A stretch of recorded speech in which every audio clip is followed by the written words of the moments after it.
உங்களுக்கு அமைதி உரித்தாக அன்பந்தர்களே 185ஆம் நாளுக்குள் இன்று நுழைந்திருக்கிறோம். உங்களை அன்புடன் வரவேற்கிறோம் மரியணையின் ஓராண்டில் வீடியோ வழி விவிலி வாசிப்பு திட்டத்திற்கு. இன்றைக்கி நம்ம 2 அரசர்களில் 19ஆம் அதிகாரத்தை வாசிக்கப் போகிறோம். கூடவே 2 குறிப்பேடில் 30ஆம் அதிகாரமும் திருப்படல் 143ஆம் அதிகாரமும் வாசிக்க போகிறோம். நேற்று நம்ம பார்த்தோம், அசிரிய மன்னன் எந்த அளவுக்கு நம்ம ஆண்டவரை அசிங்கப்படுத்தணும், இழிவுபடுத்தணுமோ அந்த அளவுக்கு படுத்தி, அதே நேரத்தில் இஸ்ரேலின் அரசரையும் யூதாவின் அரசரையும் யூதா மக்களையும் எல்லாரையுமே கேவலப்படுத்தியாச்சு. அது யூதாவினுடைய அரசன் எசேக்கியா ஒரு வார்த்தை கூட மக்களை பேசக்கூடாதுன்னு சொல்லிட்டாரு. இன்றைக்கி நம்ம பார்க்க போகிறோம். நேற்று அதை அதோடு தான் நம்ம நேற்று விட்டோம். இன்றைக்கி எசேக்கியா என்ன மறுமொழி செய்ய போகிறார்? போயிட்டு ஆண்டவருடைய இல்லத்தில் இருக்க கஜனாவெல்லாம் எடுத்து கொடுக்க போகிறாரா? என்ன பண்ண போகிறாரு? இன்றைக்கி நம்ம பார்க்க போகிற மன்மந்தர்களின் நிறைய முக்கியமான நம்மளுடைய ஆன்மீக வாழ்க்கைக்கு தேவையான பாடங்களை இன்று நம்ம கற்றுக்கொள்ள போகிறோம். எசேக்கியா மன்னனுடைய அவருடைய இந்த மறுமொழி பதில் மொழியிலிருந்து 2 குறிப்பேடு 30ஆம் அதிகாரத்தில் நம்ம எசேக்கியாவை தொடர்ந்து அவரை பற்றி தான் வாசிச்சிட்ருக்கோம். இந்த பக்கம் அவரை பற்றி சொல்லப்படாத விஷயங்களை 2 குறிப்பேட்டில் வாசிக்கணும். நம்ம ஏற்கனவே பார்த்தோம், குறிப்பேட்டாளனுடைய ஆசிரியர், அந்த புத்தகத்தின் ஆசிரியனுடைய நோக்கம் எந்தெந்த அரசர்கள் ஆண்டவருடைய இல்லத்தையும் வழிபாட்டையும் திரும்ப புதுப்பித்தாங்க, அதை தான் இந்த குறிப்பேட்டாளர்னுடைய ஆசிரியருக்கான ஒரு ஃபுல் ஃபோக்கஸ், ஒரு கவனமாக நோக்கமாக இருக்கிறது. அதுதான் அவர் பார்க்குறார். இந்த அரசன் தொழுகை மேட்டெல்லாம் இடிச்சுட்டு ஆண்டவருக்குரிய வழிபாட்டை கரெக்டாக திரும்பவும் அவர் ரெஸ்டோர் பண்ணார்னா, திரும்பவும் அதை அவர் புதுப்பிச்சார்னா, அதை அவர் மென்ஷன் பண்ணுவார், அதை அவர் பதிவு செய்வார். ஸோ இன்றைக்கி அது சம்மந்தமாக எசேக்கியா மன்னன் வழிபாடு சம்மந்தமாக என்னென்ன மாற்றங்களை கொண்டு வந்தார் அப்படின்றதெல்லாம் இன்றைக்கி நம்ம பார்க்க போகிறோம். அழகாக அவர் மொத்த இஸ்ரேலையும் கூப்பிட்டு இன்றைக்கி பாஸ்கா விழாவை அவர் திரும்ப ஏற்படுத்துவார். உங்களுக்கு ஞாபகம் அன்பர்களே, முதல் பாஸ்கா விடுதலை பயணம் 12ஆம் அதிகாரம் இப்போ தான் வாசித்த மாதிரி இருக்குது. எவ்வளோ தூரம் வந்துட்டோம் பாருங்கள் அன்பர்களே. 6 மாதத்தில் முதல் பாஸ்கா அவங்க எகிப்தை விட்டு வந்த அந்த இரவு, அந்த பாஸ்கா உணவை அவர்கள் அந்த திருவிழாவை கொண்டாடினாங்க. 2வது பாஸ்கா சீனாய் மலையில் அவங்க அங்கேருந்து கிளம்புறப்ப நம்ம அதை எண்ணிக்கை 9ஆம் அதிகாரத்தில் வாசித்தோம். 3வது பாஸ்கா யோசுவாவினுடைய தலைமையில் 5ஆம் அதிகாரத்தில் வாசித்தோம்.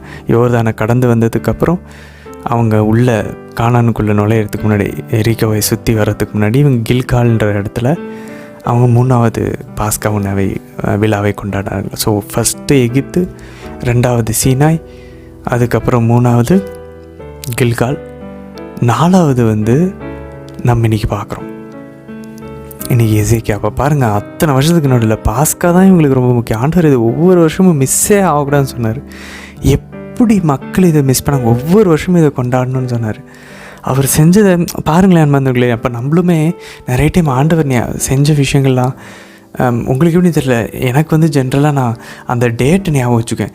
இந்த நாள் தான் நமக்கு ஆண்டவர் இந்த வேலையை கொடுத்தார்ல, இந்த நாள் தான் முதல் நம்மளை காலேஜுக்குள்ளே வர வச்சார்ல, அதுக்கெல்லாம் நான் தகுதி இல்லைன்னு சொல்லி அந்த டேட் எப்பயுமே எனக்கு ஞாபகம் வச்சுக்கிற ஒரு பழக்கம் உண்டு.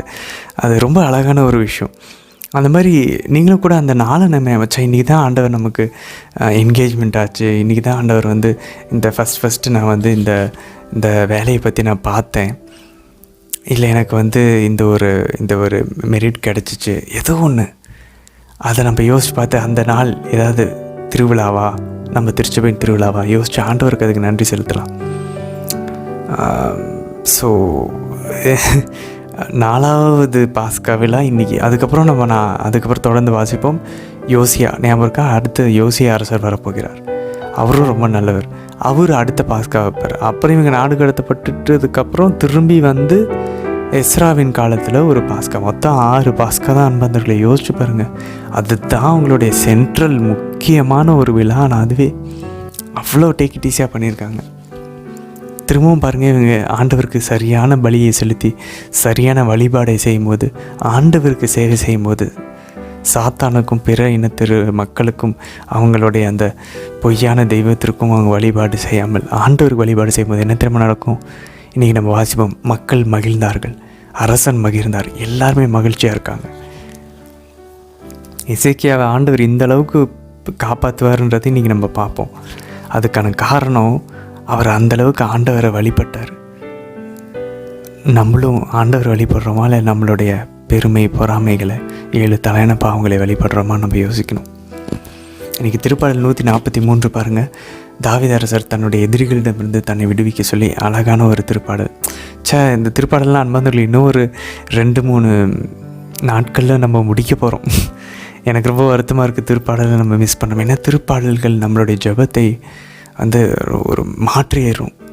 நம்மளும் நமக்கே தெரியாமல் தாவீதை போல் ஆண்டவர்கிட்ட ஜெபிக்க ஆரம்பிப்போம்.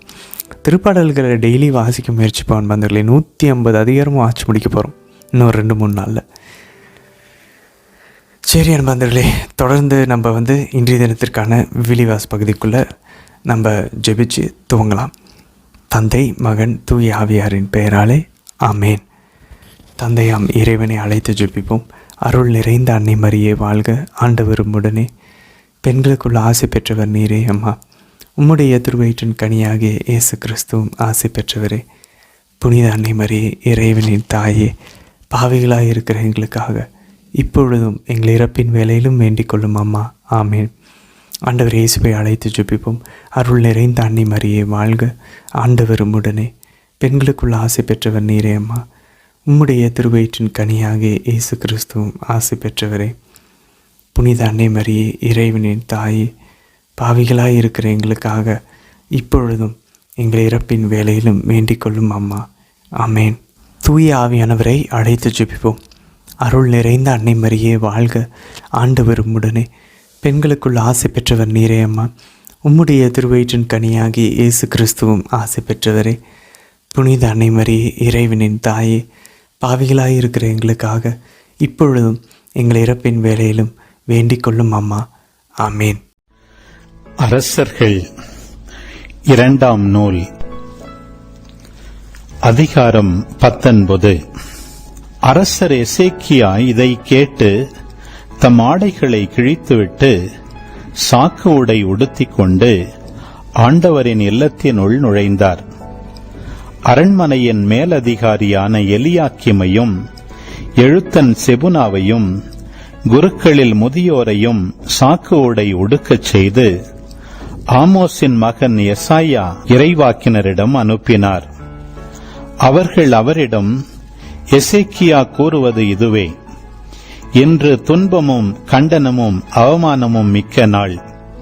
பிள்ளைகளை பெற்றெடுக்க நேரம் வந்துவிட்டது. ஆனால் பெற்றெடுக்கவோ வலிமையில்லை.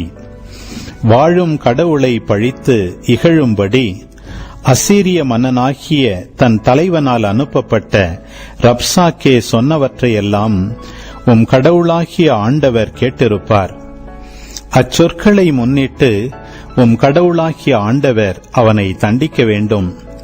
நீரோ இன்னும் இங்கு எஞ்சியிருப்போர்க்காக மன்றாடும் என்றனர்.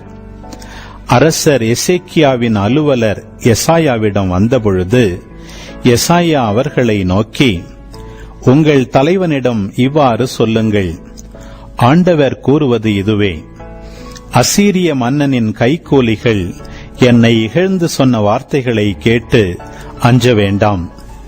இதோ நான் அவனிடம் ஓர் ஆவியை அனுப்புவேன். அவன் ஒரு வதந்தியை கேட்டு தன் நாட்டிற்கு திரும்பி போய்விடுவான். அவனது நாட்டில் வாளால் வெட்டுண்டு அவன் இறக்கும்படி செய்வேன் என்றார். அவ்வாறே அசீரிய மன்னன் லாக்கிஸை விட்டு வெளியேறிவிட்டான் என்று கேள்விப்பட்டு அங்கிருந்து கிளம்பிய ராப்சாக்கே தன் மன்னன் லிப்னாவுக்கு எதிராக போரிட்டுக் கொண்டிருப்பதை கண்டான். அப்பொழுது அசீரிய மன்னன் எத்தியோப்பிய மன்னனான திராக்கா தனக்கு எதிராய் படை திரட்டி கொண்டு வருவதாக கேள்வியுற்று எசேக்கியாவிடம் மீண்டும் தூதரை அனுப்பி, யூதா அரசன் எசேக்கியாவிடம் நீங்கள் இவ்வாறு கூறுங்கள்: எருசலேம் அசீரிய மன்னனின் கையில் ஒப்புவிக்கப்பட மாட்டாது என்று கூறும் உன் கடவுளை நம்பி ஏமாந்து விடாதே. இதோ அசீரியா மன்னர்கள் எல்லா நாடுகளுக்கும் செய்திருப்பதையும் அவற்றை முற்றிலும் அழித்ததையும் நீ கேள்விப்பட்டிருப்பாய். அப்படியிருக்க நீ மட்டும் தப்பிவிட முடியுமா? என் முன்னோர்கள் அழித்துவிட்ட கோசான், ஆரான், ரட்சேபு, ஏதேனியர் வாழ்ந்த தெலாசர் ஆகியவற்றை அந்நாடுகளின் தெய்வங்களால் விடுவிக்க முடிந்ததா? ஆமாத்தின் மன்னன் எங்கே? அர்பாதின் மன்னன் எங்கே? செபர்வையும் நகர், ஏனா, இவ்வா இவற்றின் மன்னர்கள் எங்கே என்று கூறியிருந்தான். எசேக்கியா தூதரின் கையிலிருந்த மடலை வாங்கி வாசித்த பின் கோவிலினுள் சென்று ஆண்டவர் திருமுன் மடலை விரித்து வைத்தார். மேலும் எசேக்கியா ஆண்டவரை மன்றாடி கூறியது: கெருபுகள் மேல் வீற்றிருக்கும் இஸ்ரவேலின் கடவுளான ஆண்டவரே, இவ்வுலகத்து அரசுகளுக்கெல்லாம் நீர் ஒருவரே கடவுள். விண்ணையும் மண்ணையும் படைத்தவர் நீரே. ஆண்டவரே, நீர் செவிசாய்த்து கேட்டருளும். ஆண்டவரே, உம் விழிகளை திறந்து என்னை நோக்கியருளும். தூதனுப்பி என்றுமுள்ள கடவுளை பழித்துரைக்கும் சனகெரிபின் சொற்களை கேட்பீராக. ஆண்டவரே, அசீரிய மன்னர்கள் வேற்றினத்தாரையும் அவர்கள் நாடுகளையும் அழித்தது உண்மைதான். அவர்கள் வேற்றினத்தாரின் தெய்வச் சிலைகளை நெருப்பிலிட்டு எரித்தனர். ஏனெனில் அவை உண்மை கடவுள் அல்ல, மரத்தாலும் கல்லாலும் மனிதன் செய்தவையே. எனவே அவற்றை அழிக்க முடிந்தது. எங்கள் கடவுளாகிய ஆண்டவரே, இப்பொழுது இவன் கையிலிருந்து எங்களை காத்தருளும். இதன் மூலம் நீர் ஒருவரே கடவுளாகிய ஆண்டவர் என்பதை உலகின் எல்லா அரசுகளும் அறிந்து கொள்ளும். அப்பொழுது ஆமோத்சின் மகன் எசாயா எசேக்கியாவிடம் ஆள் அனுப்பி சொன்னது: இஸ்ரவேலின் கடவுளாகிய ஆண்டவர் கூறுவது இதுவே: அசீரிய மன்னன் சன்னகெரிபை பற்றிய உன் வேண்டுதலை கேட்டேன்.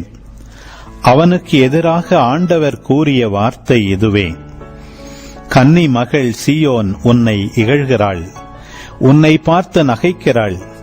மகள் எருசலேம் பின் என்று தலையசைக்கிறாள். யாரை நீ பழித்து இகழ்ந்தாய்? யாருக்கு எதிராய் குரல் எழுப்பினாய்? யாரை நீ இருமாப்புடன் நோக்கினாய்? இஸ்ரவேலின் புனிதமானவரை அன்றோ? நீ உன் தூதர் மூலம் என் தலைவரை பழித்துரைத்து, எண்ணற்ற என் தேர்களோடு நான் மலையுச்சிகளுக்கு லெபனோனின் சிகரங்களுக்கு ஏறிச் சென்றேன். வானளாவிய கேதுரு மரங்களையும் அங்கு நின்ற உயர்ந்த தேவதாரு மரங்களையும் வெட்டினேன். அதன் காடுகளின் மிக அடர்ந்த பகுதியான கடையெல்லை வரை சென்றேன். நான் அயல் நாடுகளில் கிணறு வெட்டி நீர் பருகினேன். எகிப்தின் நதிகளையெல்லாம் என் உள்ளங்கால்களினால் வற்றச் செய்தேன் என்றாய். நீ கேட்டதில்லையோ? நான் தான் பல நாள்களுக்கு முன்பே இதை முடிவு செய்தேன். நான் தான் தொன்று தொட்டே இதை திட்டமிட்டேன். அரண்சூழ் நகர்களை பாழடைந்த கற்குவியலாக நீ ஆக்க வேண்டும் என்பதை இப்பொழுது நான் தான் நிறைவேறச் செய்தேன். அவற்றின் குடிமக்கள் வலிமை இழந்து கலக்கமுற்று அவமானம் அடைந்தனர். வயல்வெளி புல் போலவும் கூரைகளில் முளைத்து வளரும் முன்னே பட்டுப்போகும் பச்சை பூண்டு போலவும் ஆயினர். நீ இருப்பதும் போவதும் வருவதும் எனக்கு தெரியும். எனக்கு எதிராக நீ பொங்கி எழுவதையும் நான் அறிவேன். நீ எனக்கு எதிராக பொங்கி எழுந்தாலும் உன் ஆணவம் என் செவிகளுக்கு எட்டி உள்ளதாலும் உன் மூக்கில் வளையத்தையும் உன் வாயில் கடிவாளத்தையும் போட்டு நீ வந்த வழியே உன்னை திருப்பி விரட்டுவேன். எசேக்கியா, இதோ உனக்கு ஓர் அடையாளம் தருகிறேன். இவ்வாண்டு தானாக விளைவதை நீ உண்பாய். அடுத்த ஆண்டு அதன் முளையிலிருந்து விளைவதை உண்பாய். ஆனால் 3ஆம் ஆண்டில் நீ விதைத்து அறுவடை செய்வாய். திராட்சை செடிகளை நட்டு அவற்றின் கனிகளை உண்பாய். யூதா வீட்டில் எஞ்சியவை எல்லாம் கீழே வேரூன்றி மேலே பயனளிக்கும். ஏனெனில் எஞ்சியோர் எருசலேமிலிருந்து வெளியேறுவர். உயிர் பிழைத்தோர் சீயோன் மலையினின்று புறப்படுவர். படைகளின் ஆண்டவரது ஆர்வமே இதை நிறைவேற்றும். ஆதலால் ஆண்டவர் அசீரிய மன்னனை குறித்து இவ்வாறு கூறுகிறார்: இந்நகருக்குள் அவன் நுழைய மாட்டான், அதில் அம்பு எய்ய மாட்டான், அதை எதிர்த்து கேடயத்துடன் வரமாட்டான், அதற்கு எதிராக முற்றுகை தாளம் எழுப்ப மாட்டான். அவன் வந்த வழியே திரும்பி போவான். இந்நகருக்குள் நுழையவே மாட்டான் என்கிறார் ஆண்டவர். இந்நகரை நான் பாதுகாப்பேன். என் பொருட்டும் என் ஊழியன் தாவீதின் பொருட்டும் நான் அதை விடுவிப்பேன். அன்றிரவு ஆண்டவரின் தூதர் புறப்பட்டுச் சென்று அசீரியரின் பாளையத்தில் 185,000 பேரை கொன்றார். மக்கள் காலையில் எழுந்தபோது அங்கு அனைவரும் செத்து பிணமாய் கிடந்ததை கண்டனர். எனவே அசீரிய மன்னன் சன்னகெரிபு திரும்பிச் சென்று நினிவேயில் தங்கியிருந்தான். தன் தெய்வமாகிய நிஸ்ரோக்கின் கோவிலில் அவன் வழிபாடு செய்து கொண்டிருந்த பொழுது அவன் புதல்வர்களாகிய அதிரம் மெலக்கும் சரேத்சரும் அவனை வாளால் வெட்டி கொன்றுவிட்டு அரராத்து நாட்டிற்கு தப்பி ஓடிவிட்டனர். அவனுடைய மகன் ஏசகத்தோன் அவனுக்கு பின் அரசனானான்.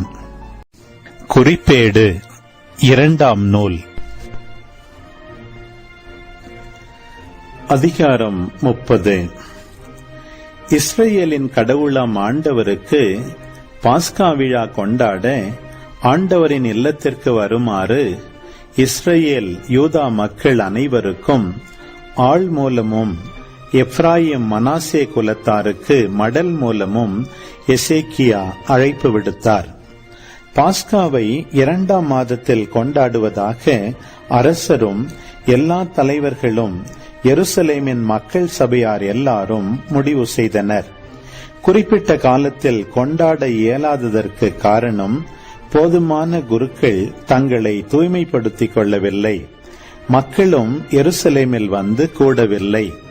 அரசருக்கும் மக்கள் சபையார் எல்லாருக்கும் இத்திட்டம் சரியெனப்பட்டது.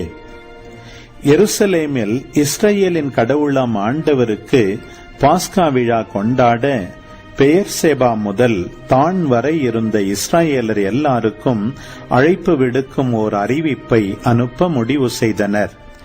ஏனெனில் எழுதியுள்ளபடி மக்கள் பெரும் தொகையினராய் அதனை கொண்டாடவில்லை.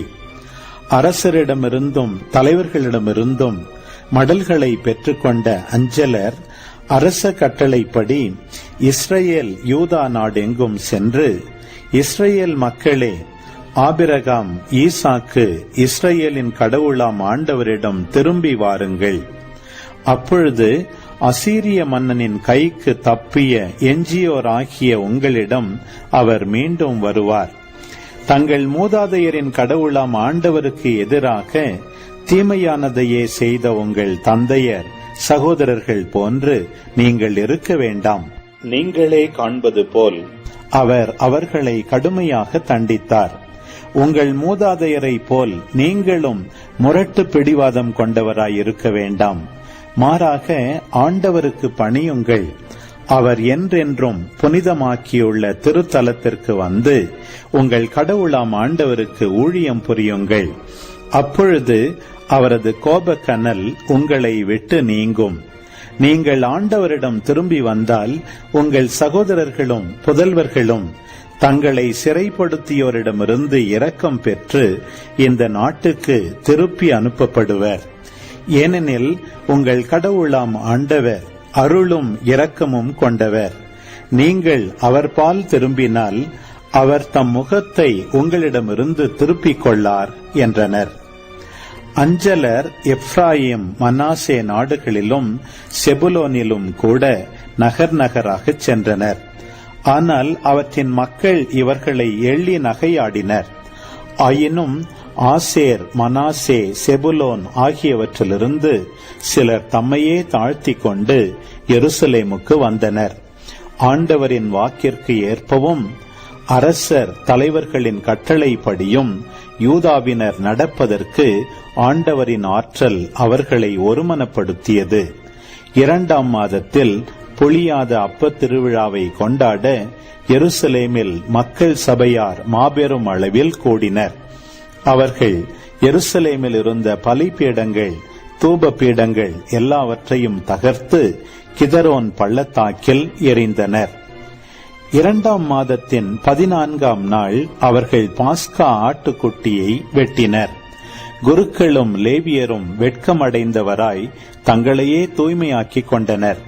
பின்னர் ஆண்டவரின் இல்லத்திற்கு எரிபலியை கொண்டு வந்தனர். கடவுளின் மனிதராம் மோசேயின் திருச்சட்டப்படி அவர்கள் தங்களுக்குரிய இடத்தில் நின்றனர். லேவியர் கையினின்று பெற்ற இரத்தத்தை குருக்கள் தெளித்தனர். சபையில் இருந்த பலர் தங்களை தூய்மைப்படுத்திக் கொள்ளவில்லை. எனவே லேவியர் பாஸ்கா பலியை அதனை புனிதப்படுத்த இயலாத தீட்டுடையோர் சார்பாக ஆண்டவருக்கு ஒப்புக் கொடுத்தனர்.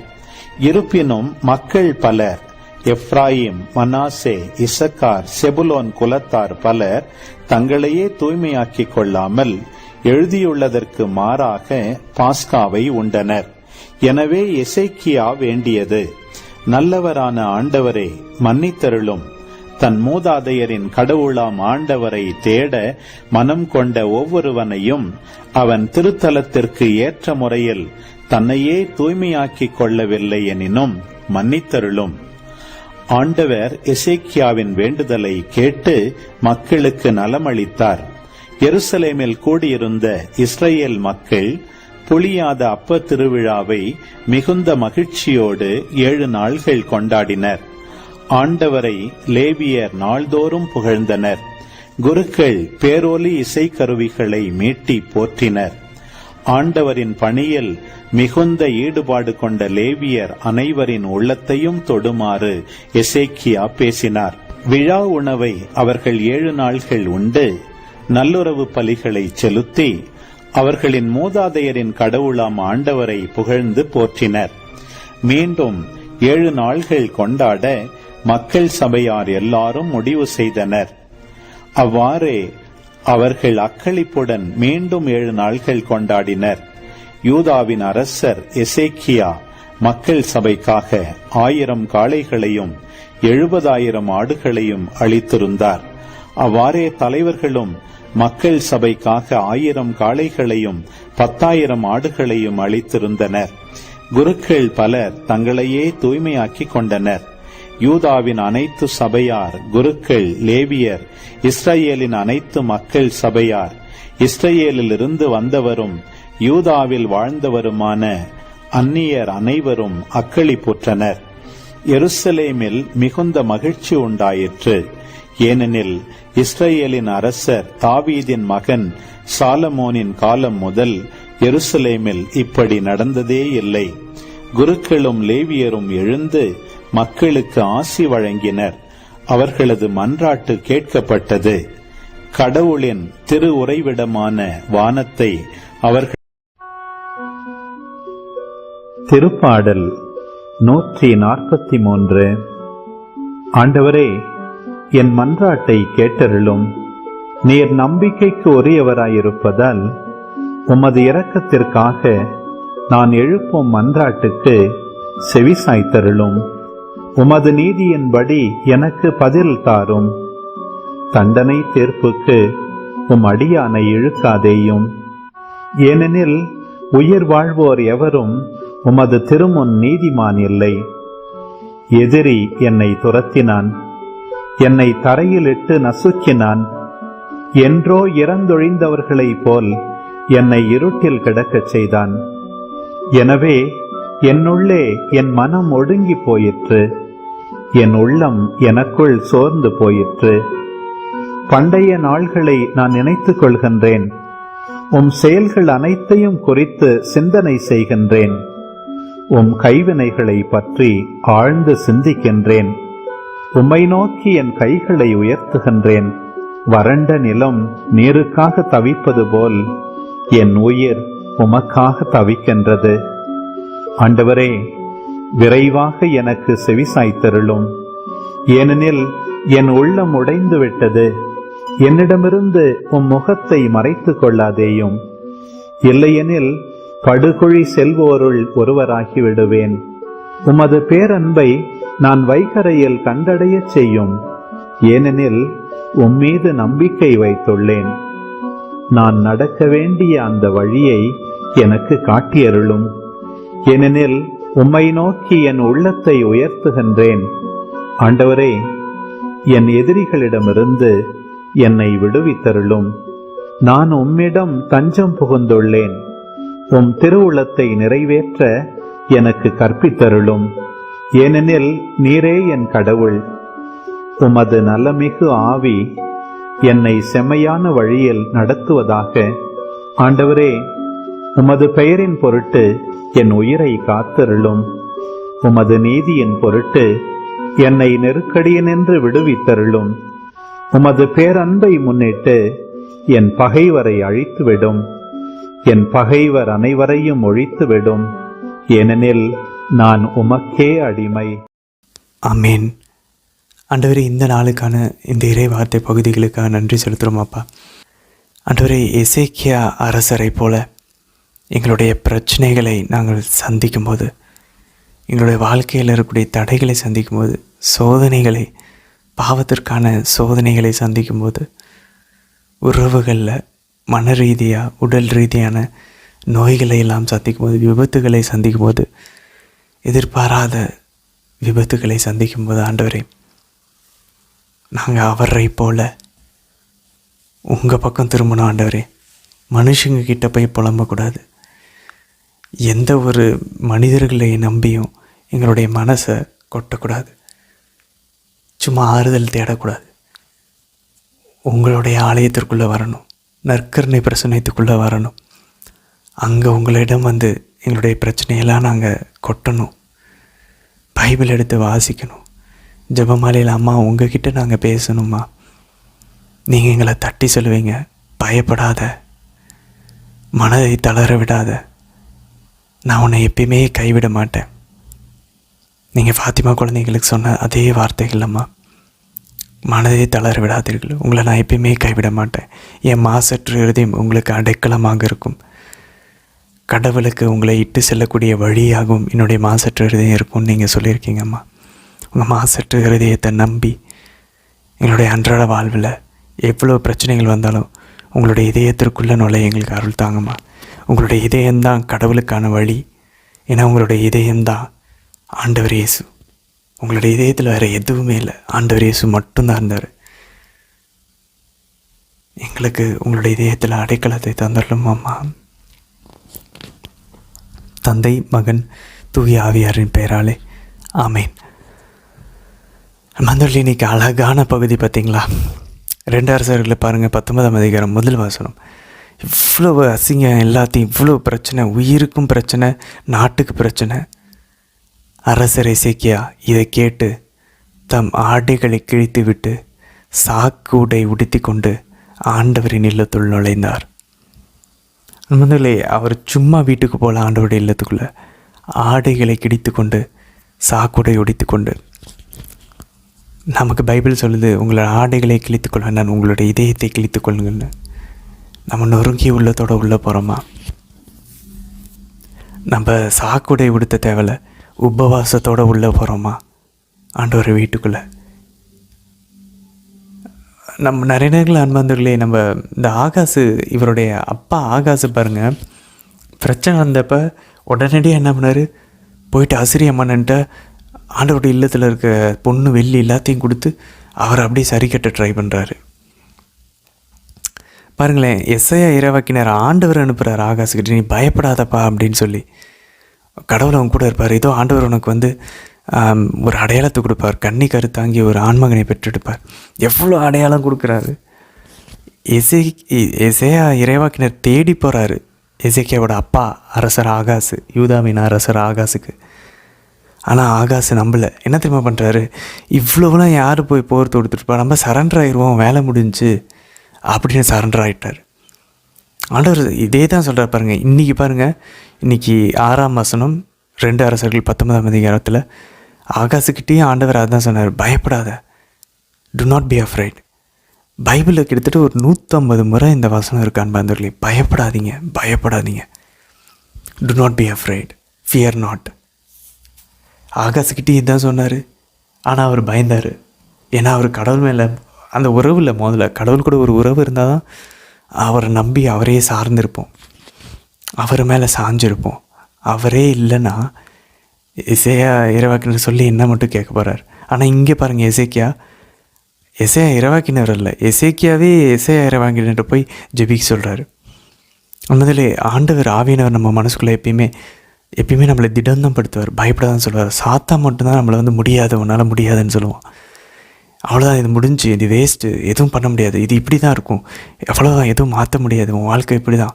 இந்த எதிர்மறையான எண்ணங்கள் எல்லாமே சாத்தாங்கிட்ட தான் வருது. யோசிச்சு பார்ப்போமே, கடவுள் என்னைக்காச்சும் இப்படி சொல்லுவாரா? சொல்லவே மாட்டார். அப்போது கடவுள் நம்மளை பார்த்து எப்பயுமே நம்மளை தைரியப்படுத்துகிற வார்த்தைகள் தான் சொல்லுவார். ஆகாசை பயந்து போய் அசிரிய மன்னன்ட்ட போய் சரணடைகிறார். ஆனால் இங்கே எசேக்கியா கடவுளை நம்பி கடைசி வரைக்கும் எல்லா பிரச்சனைகளுக்கு மத்தியிலும் எதிர்த்து நிற்கிறார். ஏன்னா அவரோட நம்பிக்கை அவர் மேலே இல்லை, கடவுள் மேலே. ஆகாசுக்கு நம்பிக்கை அவர் மேலே தான் இருந்துச்சு. எவ்வளோ வித்தியாசம் பாருங்கள் அப்பாவுக்கும் மகனுக்கும். ஆண்டவர் அதனால தான் பாருங்களேன், இப்போ ஆகாசு பாருங்கள், செத்த ஒரு மந்த நிலை, அதெல்லாம் எதிர்த்து போடுற ஒரு மனசே இல்லை. அனுமந்துக்களி நிறைய பேர் இன்றைக்கி இந்த காலகட்டத்தில் இப்படி தான் வாழ்கிறோம். நிறைய பேர் இப்படி தான் வாழ்கிறாங்க. அதாவது ஒரு டெம்டேஷன் வருது சாத்தாங்கிட்ட இருந்து, ஒரு பிரச்சனை வருதுன்னா அந்த பிரச்சனைக்கு பழகிடுவோம் நம்ம. அதாவது இந்த ஆசிரியர்கிட்ட போய் சரண்டர் ஆயிடுவோமே ஒழிய அவனை எதிர்த்து நிற்க மாட்டோம். ஏன் என் மனசில் இந்த சோதனைகள் வருது, நான் மட்டும் ஏன் எப்போ பார்த்தாலும் கோவப்பட்டுக்கிட்டே இருக்கேன், அதை எதிர்த்து நான் போராடுவேன், ஒரு வேர்ச்சுவை வளர்க்குவேன், பொறுமைன்ற அந்த ஒரு நற்பண்பை நான் வளர்த்துக்கொள்வேன். அதை எதிர்த்து போராடுறதுக்கு ஒரு சோம்பேறித்தனம், இதை ஸ்பிரிச்சுவல் ஸ்லாத் அப்படின்வாங்க. ஆவிக்குரிய ஆன்மீக ஒரு மந்த நிலை, ஒரு சோம்பேறித்தனம், ஒரு சோம்பல். ஆண்டவர் இதை தான் இறந்தவங்கன்னு சொல்கிறாரு. அதனால தான் ஊதாரி மகன், என் மகன் இவன் இறந்து போயிருந்தான், இப்பொழுது உயிரோடு வந்திருக்கிறான் அப்படின்றார். அவனுடைய சுய நினைவு அப்பா கிட்ட திரும்புறது தான் அவன் உயிர்த்து எழுந்து வர்றதுக்கு சமம். ஆண்டவர் இயேசு அதனால தான் பாருங்கள், ஒருத்தர் பாவத்தில் இருக்காங்க, பாவத்தை எடுத்து போராடாமல் அப்படியே வீட்டில் பிரச்சனை, அவ்வளோதான், அதுக்கு பழகிக்குவோம். கடவுள்கிட்ட போய் போடுறது, முட்டி போடுறது, அவர்கிட்ட போய் யார் இதெல்லாம் பண்ணிக்கிட்டு இருப்பா அப்படின்றவங்க தான் இன்றைக்கி பெரும்பாலும் ஆயிட்டாங்க. ஆனால் நம்ம பைபிளை வாசிக்கிறோம். நான் முட்டி மோதினேன், முட்டி போட்டேன், கஷ்டமாக தான் இருந்துச்சு, நான் உபவாசம் இருந்தேன், கஷ்டமாக தான் இருந்துச்சு, என்னை நான் மாற்றிக்கிட்டேன், ரொம்ப கஷ்டமாக தான் இருந்துச்சு, ஆனால் பலன் பாருங்கள், நான் மாறிட்டேன், என் குடும்பம் மாறிடுச்சுன்னு நம்ம சொல்லணும். அவங்களையும் பைபிள் வாசிக்க வைக்க ஆரம்பிக்கணும், கோயிலுக்கு வர வைக்க ஆரம்பிக்கணும். எவ்வளோ அழகான ஒரு விஷயங்கள் நம்ம செய்யலாம் பாருங்கள். அதுக்கு நம்ம சாக்ரிஃபைஸ் பண்ணோம், அவ்வளோதான். அதுக்கப்புறம் பாருங்கள் 14ஆம் வசனம், எசேக்கியா தூதரின் கையிலிருந்து மடலை. அதுக்கப்புறம் பாருங்கள் திரும்ப வருதார் ஆசிரியா. அதாவது சாத்தா இப்படி தான் நம்ம வாழ்க்கையிலும் பயமுறுத்துவான். உன்னால் எதுவுமே இப்படி, அதாவது கர்ஜிக்கும் சிங்கம் போல், அவன் சிங்கம் கிடையாது, சிங்கம் போல் நம்மளை பயமுறுத்துவான். உன்னால் எதுவும் பண்ண முடியாது, நீ இன்னுமா நம்பிட்டு இருக்க கடவுளை. அன்பர்களே, புனித லோயலா என்ன செய்யார், மனமாற்றம் அடைஞ்சப்ப ஹெவியாக பெனன்ஸ் பண்ணாராம், உடலை வருத்தி உபவாசம் இருந்தாராம். அப்போ அவருக்குள்ளே மனசில் ஒரு தாட் வந்துச்சான், நம்மளால் கொஞ்ச நாளே இதை இப்படி பண்ண முடியல, வாழ்நாள் முழுசும் எப்படி நம்ம இதை பண்ண முடியும் நம்மளால் அப்படின்னு. நம்மளாக இருந்தால் என்ன நினச்சிருப்போம், ஓ இந்த தாட் ஆமாம்ல, நம்மளால் இதெல்லாம் பண்ண முடியாது, இதெல்லாம் நமக்கு வேணாம், யாராவது புனிதர்கள் பண்ணட்டும் அப்படின்னு சொல்லிட்டு நம்ம விட்டுருவோம். ஆனால் லோயலா நாசியார் கண்டுபிடிச்சிட்டாரு, இது சாத்தாங்கிட்ட இருந்து வருதோ ஒரு வேளை, இது ஏன் எண்ணம் இல்லையோ, எனக்குள்ளே தான் தோணுது, ஒரு வேளை அது சாத்தாங்கிட்ட இருந்து வருதோ. அதனால் என்ன தெரியுமா பண்ணார் லோயலா நாசியார், திருப்பி பேசினாராம், உன்னால் எனக்கு 1 மணி நேரம் நான் உயிரோடு இருப்பேன்னு உன்னால் ப்ராமிஸ் பண்ண முடியுமா? 1 மணி நேரம் கூட நான் உயிரோடு இருப்பேன்னு உன்னால் ப்ராமிஸ் பண்ண முடியாது, வாக்களிக்க முடியாது. நீ என்னை இன்னும் 40 வருஷத்துக்கு இப்படி பெனன்ஸ் பண்ண போறியா, பரிகாரம் பண்ண போறியா என்கிட்ட கேட்குறியா? அப்பாலே போ, நீ எங்கேருந்து வந்தியோ உன் பாதாளத்துக்கு நீ போன்னு சொன்னாராம். அதுக்கப்புறம் அந்த டெம்டேஷன் அவருக்கு வரலையாம். அதுலேருந்து அவர் பாருங்கள், அதை ஒரு சோதனையாக அவர் பார்த்தாரு. நம்ம என்ன யோசிப்போம் தெரியுமா, இது நம்மளோட எண்ணம்னு யோசிச்சுக்கிட்டு நம்ம இன்னும் குழம்பிக்கிட்டு இருப்போம். அவர் அழகாக கண்டுபிடிச்சிட்டா பாருங்க. இப்போ எசேக்கியா என்ன பண்ணுறாரு பாருங்கள், தூதரின் கையிலிருந்து அந்த மடலை வாங்கி, நீ இன்னும் உன் கடவுள் நம்பிட்டு இருக்கியா அப்படின்னு சொல்லி அசிரிய மன்னனி பயமுறுத்துறதெல்லாம் வாங்கி வாசிச்சுட்டு என்ன தெரியுமா பண்ணார் எசேக்கியா? இன்றைக்கி 2 அரசர்கள் 19ஆம் அதிகாரம் 14ஆம் வசனம் சொல்லுது, கோயிலுள் சென்று ஆண்டவர் திருமுன் மடலை விரித்து வைத்தார். அன்பர்களே, உடம்புல இருந்து நமக்கு ஆசை வந்தாலும், உலகத்திலேருந்து நமக்கு அந்த கவர்ச்சிகள் இருந்தாலும், சாத்தாங்கிட்ட இருந்து இல்லை வேறு ஏதாவது உடலில் நோய் இல்லை வேறு யார் மூலியமாக அது ஹர்ட் ஆகிறது, அதை அப்படியே வாங்கிட்டு கொண்டு போய் இந்த கையில் வாங்கி இந்த கையில் எடுத்து விரித்து ஆண்டவர்கிட்ட கொடுக்குறோமா? இதுதான் கேள்வி. நம்ம என்ன தெரியுமா பண்ணுறோம், ஆண்டவரின் ஆலயத்துக்குள்ளே சென்று அந்த மடலை விரித்து வைக்காமல், அந்த மடலை நம்மளுடைய மனசுன்னு வச்சுக்கோமே, ஆன்மான்னு வச்சுக்கோமே, அதை கொண்டு போய் நம்ம மற்றவங்க முன்னாடி விரித்து வச்சுக்கிட்டு இருக்கோம். இல்லைன்னா நம்மளே நமக்குள்ளே விரித்து வச்சுக்கிட்டு நம்மளே வருத்தப்பட்டுக்கிட்டு கூட கலந்துரையாடல். கடவுள் இல்லைன்னா ஆட்டோமேட்டிக்காக பை டிஃபால்ட் சாத்தாங்க உள்ளே வந்துடுவோம். ஸோ சாத்தங்கிட்ட விரித்து வச்சுக்கிட்டு நம்ம புலம்பிகிட்டு இருப்போம், அவன் நம்மளை இன்னும் பயமுறுத்திட்டு இருப்பான். எசேக்கியா தனக்குள்ளே பேசிக்கொள்ள, ஆகாசு தனக்குள்ளே பேசிக்கொண்டார், அதனால தான் பயந்து போயிட்டார். போய் சரணடைஞ்சிட்டார். எசேக்கியா பயம் வந்த உடனே ஓடிட்டார் கோயிலுக்கு. நம்ம அந்த மாதிரி ஆண்டவர்கிட்ட திரும்புகிறோமா? கையில் உடனே ஜெபமாலை எடுத்து ஜெபிக்க ஆரம்பிச்சிடுறோமா? முட்டி போட்டுடுறோமா? நற்கருணை பிரசனத்துக்கு போகிறோமா? இதுதான் கேள்வி. உள்ளே போயிட்டு பாருங்கள், அந்த அழகான ஜெபத்தை அவர் ஜெபிக்கிறார். அழகான ஜெபம். ஆண்டவரை உம்முடைய நாமத்தை பொறுத்து எங்களுக்கு எவ்வளோ பிரச்சனைகள் இருக்குது பாருங்கள், எங்களுக்கு உதவி செய்யுங்கன்னு சொல்லி அழகாக அவர் இங்கே ஜெபிக்கிறாரு. அங்கே 20ஆம் வசனத்தில் பாருங்கள், இன்றைக்கி 15 19 வசனங்கள் அவருடைய ஜெபம், அந்த அழகான ஜெபம். அந்த மாதிரி நம்மளும் ஜெபிக்கலாம் தாழ்ச்சியோட.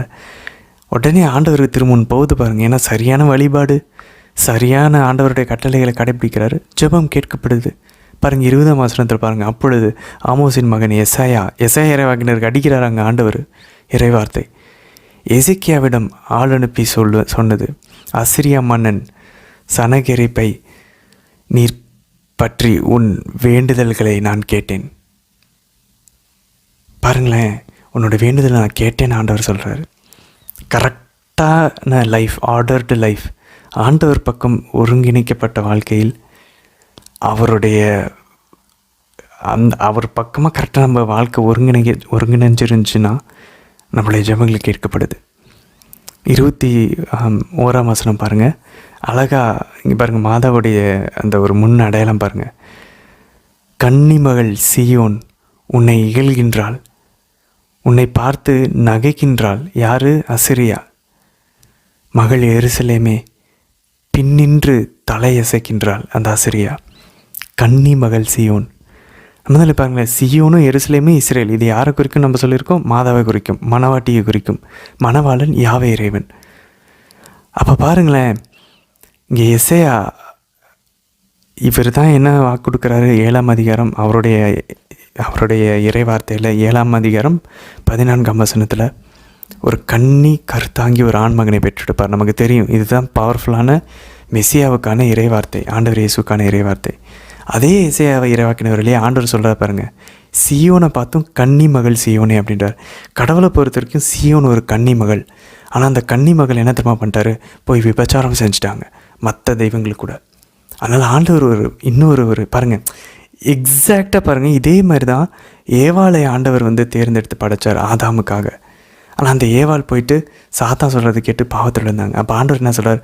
உனக்கும் இன்னொரு பெண்ணுக்கும் பகை உண்டாக்குவேன், அவள் வித்து உன் தலையை நசுக்கும். இந்த கன்னி மகள் பாருங்கள் சியோன், இந்த கன்னி பெண், இந்த சியோன் ஆகிய இந்த இஸ்ரேல் போய் விபச்சாரம் செஞ்சாங்க இன்னொரு தெய்வத்தை வழிபட்டு. அப்போ பாருங்கள், ஆண்டவர் பாருங்கள், இன்னொரு கன்னி பெண்ணை வாக்களிக்கிறார். அவர் ஒரு ஆண்மகனை பெற்றெடுப்பார், அவர் இந்த உலகத்தை மீட்பார்.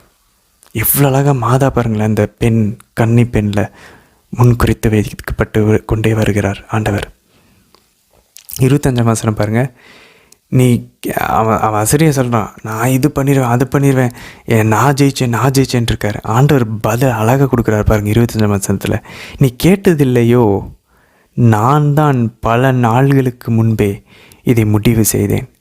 நீ இஸ்ரேல் மக்களை தோக்கடிக்கணுன்றதை நான் முடிவு செஞ்சேன், அதனால தான் நீ தோக்கடிச்ச. உன்னுடைய பலத்தினாலாம் நீ ஒன்றும் தோக்கடிக்கலை. நான் தான் தொன்று தொட்டே இதை திட்டமிட்டேன். அவ்வளோ நாள் முன்னாடியே நான் தான் அதை உலகம் தோன்றதுக்கு முன்னாடி முடிவு பண்ணேன் என்னுடைய ஞானத்தில். எவ்வளோ அழகாக ஆண்டவர் தெளிவுபடுத்திட்டார் பாருங்கள். 31ஆம் வசனம் பாருங்கள், படைகளின் ஆண்டவரது ஆர்வமே இதை நிறைவேற்றும்.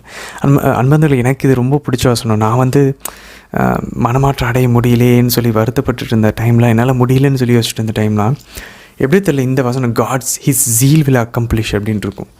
அவருடைய பேர் ஆர்வம் இதை நிறைவேற்றும். முதல்ல அவரை போய் அவர்கிட்ட, ஆண்டவரே நான் உங்களே நம்பியிருக்கேன் எப்படியாவது காப்பாற்றுங்கன்னு மட்டும் சொல்லி பாருங்களேன், அவருடைய வாஞ்சை விடாது. யோபு 23:14 சொல்வது போல், அவர் எனக்கு குறித்துள்ளதே அவர் நிறைவேற்றுவார். அவர் இறங்கி வேலை செய்வார். அன்பாந்தவர்களே, நம்ம மனசை அவர் மாற்றுவார். அவரை நம்பி இருக்கணும், அது வரைக்கும் பிடிச்சிருக்கணும் இறுதி வரைக்கும். 34ஆம் வசனம் பாருங்கள், இந்நகரை நான் பாதுகாப்பேன், என் பொருட்டும் என் ஊழியன் தாவீதின் பொருட்டும் நான் இதை விடுவிப்பேன். பாருங்க நண்பர்களே, அந்த நகரம் எது? இங்கே எருசலேம். ஆனால் அது யாரை குறிக்கும்? மாதாவை. சாத்தானின் அந்த ஜென்ம பாவத்திலிருந்து, கர்ம பாவத்திலிருந்து மாதாவை ஆண்டவர் பாதுகாப்பார், மாதாவை ஆண்டவர் விடுவிப்பார். அதே போல் திருச்சபையும் பாதாளத்தின் வாயில்கள் அதை மேற்கொள்ளாதுன்னு ஆண்டவர் இயேசு சொல்கிறார். இந்த நகரம் புதிய எருசலேம் நம்ம கத்தோலிக்க திருச்சபை இன்னும் பாருங்கள் 2000 வருஷம் ஆயும் அதை ஆண்டவர் பாதுகாத்து கொண்டே இருக்கார். அது மட்டும் இல்லை, அது நம்மளோட உடலையும் ஆன்மாவையும் குறிக்கும். நம்மளோட உடலும் ஆன்மாவும் ஆண்டவருக்கான நகரம், ஆவியானவருக்கான ஆலயம். அதையும் ஆண்டவர் பாதுகாப்பார்.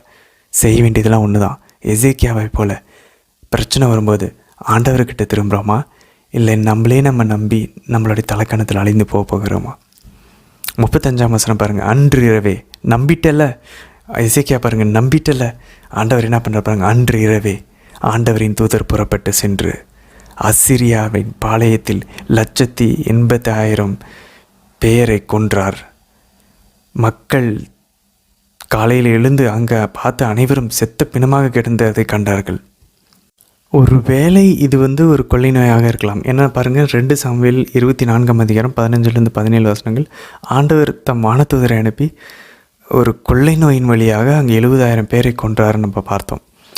அதே போல் தான் விடுதலை பயணத்துலையும் நம்ம பார்க்குறோம். வானதூதர் போய் கொல்றாரு. அந்த தலைச்சம் பிள்ளைகள் எல்லாமே ஒரு வதைக்கப்பட்ட நோயினால், அவர்கள் வாதையினால் அவங்க இறந்து போகிறார்கள், எகிப்தின் தலைப்பிள்ளைகள் எல்லாமே. ஸோ ஆண்டவரின் வானதூதர் தான் கொல்றாரு. ஆனால் எப்படி கொல்றாரு? இந்த மாதிரி ஒரு வாதைகள்னால, ஒரு கொள்ளை நோயினால் கொள்கிறார். ஸோ மேபி இங்கேயும் இந்த 1,85,000 பேரை கொல்றாங்க அப்படின்றப்ப வானதூதர் போய் மேபி அது கொள்ளை நோயாக இருக்கலாம். ஸோ இது நமக்கு இன்னொரு முக்கியமான பாடம். ஸோ நம்ம மேபி மேலோட்டமாக பார்த்துக்கிட்டு இருக்கோம், ஆனால் அதுக்கு பின்னாடி ஆவிக்குரிய ரெல்மில், ஆவிக்குரிய அந்த பகுதியில் பார்த்தோன்னா ஸ்பேஸில் வானதூதர்கள் செயல்பட்டுருக்காங்க. ஆவிகள் செயல்பட்டு கொண்டிருக்கு. தீய ஆவிகளும் நல்ல வானதூதர்களும் நமக்கு செயல்பட்டு கொண்டிருக்காங்க. ஆண்டவருடைய ஆவியானவர் செயல்பட்டுருக்காரு. இதெல்லாம் புனிதர்கள் செயல்பட்டுருக்காங்க. நமக்கு தெரியல. பாருங்களேன், பேக்ரவுண்டில் என்னென்னமோ நடந்துகிட்ருக்கு. இமீடியட்டாக பாருங்கள். அதுவும் பாருங்கள், எசேக்கியா நம்ம நினைப்போம் நம்ம ஜெபிச்ச உடனே ரெஸ்பான்ஸ் எதிர்ப்போம். பாருங்கள், எசேக்கியா ஜெபிச்சு முடிக்கிறாரு, ஆண்டவர் செய்கிறேன்னு சொல்லிட்டார். உடனே நடக்கலை. பாருங்கள், அன்றைக்கி நைட்டு தான் அது நடக்குது, மூவ் ஆகுது. ஸோ எல்லாத்துக்கும் ஒரு டைம் இருக்குது, ஆண்டவருடைய டைம். நம்ம ஜெபிப்போம், ஆனால் அந்த ஜெபத்தோட எஃபெக்ட்னால தான் அது நடந்திருக்கும், நமக்கு தெரியாமல் இருக்கும்.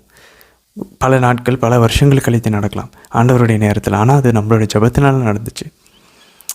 ஸோ அதை நம்ம மறந்துடவே கூடாது. இன்றைக்கி 2 குறிப்பேட்டில் பாருங்கள், 30ஆம் அதிகாரம் 9ஆம் வசனத்தில் அழகாக எசேக்கியா திரும்பவும் அந்த பாஸ்கா விழாவை கொண்டாடுகிறார். அதில் பாருங்கள், நீங்கள் அவர் பால் திரும்பினால் அவர் தம் முகத்தை உங்களிடமிருந்து திரும்பி கொள்ள மாட்டார். நம்ம கடல் பக்கம் திரும்பினா அவர் நம்மக்கிட்டேருந்து அவர் முகத்தை திருப்பிக்க மாட்டாராம், நம்ம பக்கம் அவர் வச்சுருப்பாராம்.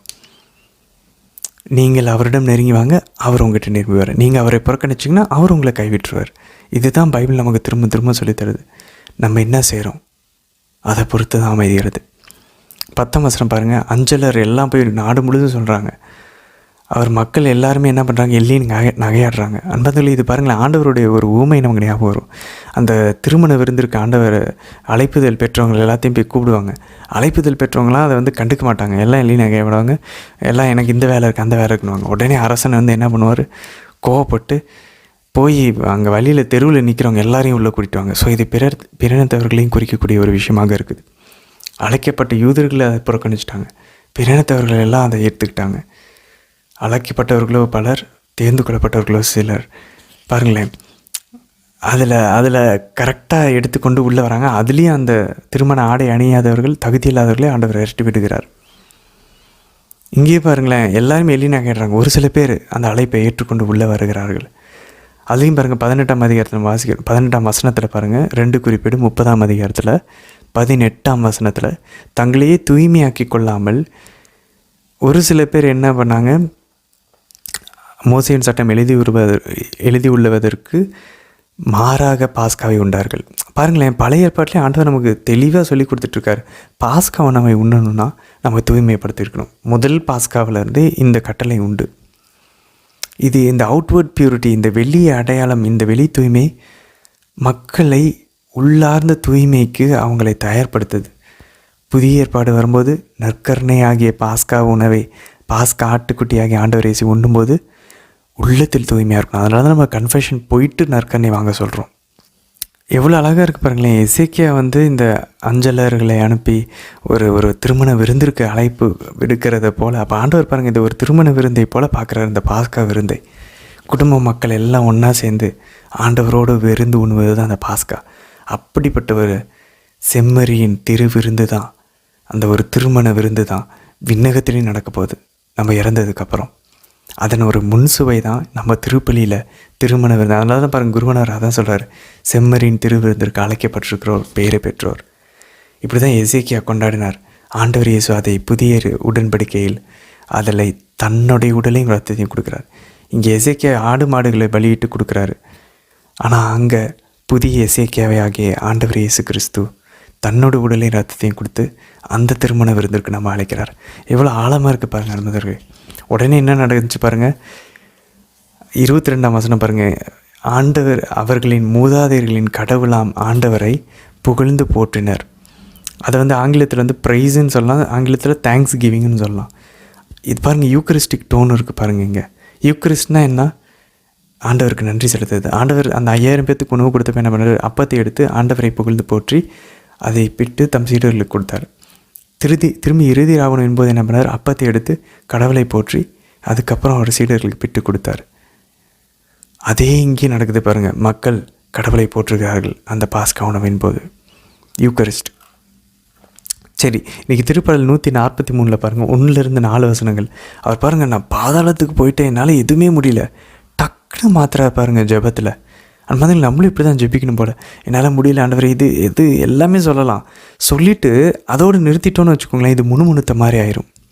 அப்போ நம்ம ஜெபம் எங்கே அடுத்த திருப்பத்தை அடையணும், திரும்பணும். நம்ம ஜெபம் எங்கே? 5ஆம் வசனம் பாருங்கள். நான் பண்டைய நாளுகளை நான் நினைத்து கொள்கிறேன், உம் செயல்கள் அனைத்தையும் குறித்து சிந்தித்து அதையே குறித்தே நான் சிந்தனை செய்கிறேன். அப்போ மெடிடேட் பண்ணுறார் அவர். ஆண்டவர் எனக்கு என்னெல்லாம் செஞ்சுருக்கார்ல, எவ்வளோ அழகான விஷயம் பாருங்கள். நம்ம அதை நம்ம ஏற்கனவே பார்த்தோம். நம்ம டெய்லி ஜெபத்தில் ஒரு 5 நிமிஷமாக அதை ஆண்டவர் நமக்கு செஞ்சு ஏதாவது நன்மைகளை நினச்சி நன்றி செலுத்தணும். 6ஆம் வசனம் பாருங்கள். உம்மை நோக்கி என் கண்களை உயர்த்துகிறேன், வறண்ட நிலம் நீருக்காக தவிப்பது போல என் உயிர். அந்த உயிர்ன்ற இடத்துல என் ஆன்மான்னு போட்டுக்கணும், கரெக்டான மொழிபெயர்ப்பு. என் ஆன்மா வறண்ட நிலம் நீருக்காக தவிப்பது போல என் ஆன்மா உமக்காக தவிக்கின்றதான் ஆண்டவரேன்னு சொல்லி. நம்மளே நம்ம ஆன்மா எதுக்காக தவிச்சிக்கிட்டு இருக்கு? நல்ல வேலை வேணும், எனக்கு நல்ல பொண்ணு வேணும், நல்ல பையன் வேணும், எனக்கு இன்னொரு குழந்தை பாக்கியம் வேணும், எனக்கு இந்த நிம்மதி வேணும், அந்த ப்ராஜெக்ட் முடிக்கணும். இதுக்காக தான் தவிச்சிக்கிட்டு இருக்கு பாருங்களேன். இது தவிக்கக்கூடாதுன்னு சொல்லலை, இதெல்லாம் நம்மளோட அன்றாட தேவைகள். இந்த தேவையை அப்படியே தூக்கி அந்த வேர்ல்ட்லி தேர்ஸ்ட்டை ஸ்பிரிச்சுவல் தேர்ஸ்ட்டாக மாற்றணும். எப்படி ஆண்டவர் பாருங்கள், அந்த சமாரிய பெண்ணுக்கிட்ட அவங்க உடலின் அந்த தாகத்தை எடுத்து நீ ஆவிக்குரிய ஆன்மீக தாகமாக மாற்றினார். எனக்கு அந்த தண்ணீரை தாங்கன்னு கேட்க வச்சார். அதுக்கப்புறம் வழிபாடை பற்றி பேச ஆரம்பித்தார். எங்கள் மூதாதையர்கள் இங்கே வழிபட்டாங்க, அங்கே அப்புறம் ஆண்டவர் நீ மெஸ்ஸியா, அந்த தாகத்துக்குள்ளே போயிட்டாங்க பாருங்கள். நம்மளுடைய ஆன்மாவும் பாருங்கள், இந்த உலக தேவைகள் இருக்குதான், இதிலேருந்து ஆண்டவர் எலிவேட் பண்ண ட்ரை பண்ணுறாரு. இதை கொடுத்து அவரை தேட வச்சு அவரை தேட வைக்கிறது தான் அதோடைய இலக்கு. நம்ம இதை தேடி இதை வாங்கிட்டு ஓடிடுறோம். எவ்வளோ டிஃப்ரென்ஸ் இருக்குது பாருங்களேன். அப்போ ஆண்டவர்கிட்ட கேட்கணும், ஆண்டவர் நாங்கள் உங்களுக்காக தாகமாக இருக்கிறோம், நீங்கள் எங்களை ஆட்கொள்ளுங்க ஆண்டவரே, நீங்கள் எங்களுக்கு வேணும். அதுக்கப்புறம் பாருங்கள் 8ஆம் வசனத்தில், நான் நடக்க வேண்டிய அந்த வழியை எனக்கு காட்டியருளும், ஏனெனில் உம்மை நோக்கி என் உள்ளத்தை உயர்த்துகின்றேன். புனித கிறிஸ்டோஸ்டம் அழகாக கூறுவார், ஜெபம்னா என்ன அப்படின்னு சொல்லி கேட்டால் அவர் சொல்லுவார், raising your heart to God, raising our hearts to God. நம்மளுடைய இதயங்களை ஆண்டவரிடம் எழுப்புவது தான் ஜெபம். அதான் நம்ம திருப்பலியிலே வாசிக்கிறோம், இதயங்களை மேலே எழுப்புங்கள். பாருங்கள், நேற்று நம்ம என்ன வாசித்தோம்? ஆண்டவரே என்னுடைய தீயதை நாடாமல் இருக்க என்னுடைய இதயத்தை பாதுகாத்துடலும், தீயதை பேசாமல் இருக்க என் வாய்க்கு காவல் வைத்துடலும், என்னுடைய தேவையில்லாதவற்றை வீணானவைகளை பார்க்காமல் இருக்க என் கண்களை காத்தரலும், தீமைகளை செய்யாமல் இருக்க எனக்கு காத்தரலும், தீயரோடு சேராமல் இருக்க எனக்கு காத்தரலும். இன்றைக்கி நம்ம என்னன்னு கேட்குறோம்? ஆண்டவரே நடக்க வேண்டிய வழியை எனக்கு காட்டியறலும், ஏன்னா நான் உங்களே நம்பியிருக்கேன், உண்மை நோக்கி என் உள்ளத்தை உயர்த்துக்கிறேன்.